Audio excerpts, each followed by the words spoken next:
En 2026, le WEC va accueillir un nouveau concurrent, Hyundai, par le biais de sa marque premium, Genesis. Cependant, une nouvelle entrée dans le WEC, c'est souvent risqué, comme en atteste Aston Martin cette année. Mais alors, comment Hyundai va-t-elle s'y prendre pour éviter la catastrophe vécue par les Anglais ?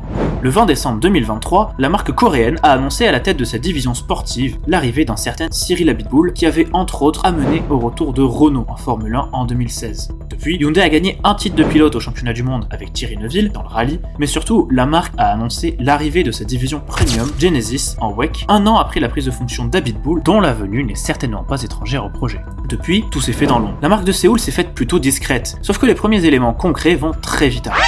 En effet, dès ce week-end, Genesis va faire ses débuts en ELMS, championnat d'endurance européen, prêtant ses couleurs à l'une des deux autos dites d'export en LMP2. L'objectif est simple, Hyundai veut faire gagner un maximum d'expérience à son personnel, mais aussi juger son line-up actuel dans le cadre de son programme Trajectoire, visant à évaluer le potentiel de ses pilotes, à savoir Jamie Chadwick, triple championne de Women's Series Dani Juncadella, triple vainqueur des 24 heures du Mans en catégorie GT avec Corvette, et Mathis Jobert, pilote prometteur, âgé de 19 ans au parcours fulgurant en endurance.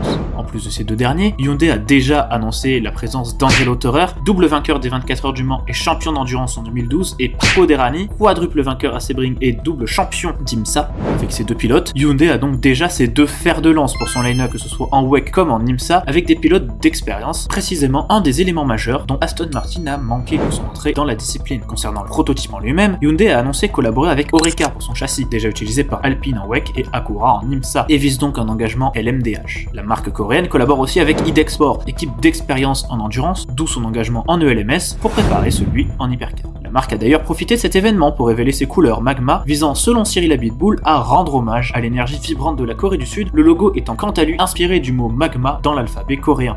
La marque saute donc dans le grand bain ce week-end à l'occasion de la première manche de la saison à Barcelone que vous pourrez suivre sur la chaîne YouTube européenne Le Mans Series. J'ai d'ailleurs publié sur ce compte au cours de la semaine le programme de diffusion, alors si tu veux être au courant des dernières actus, n'hésite pas à t'abonner.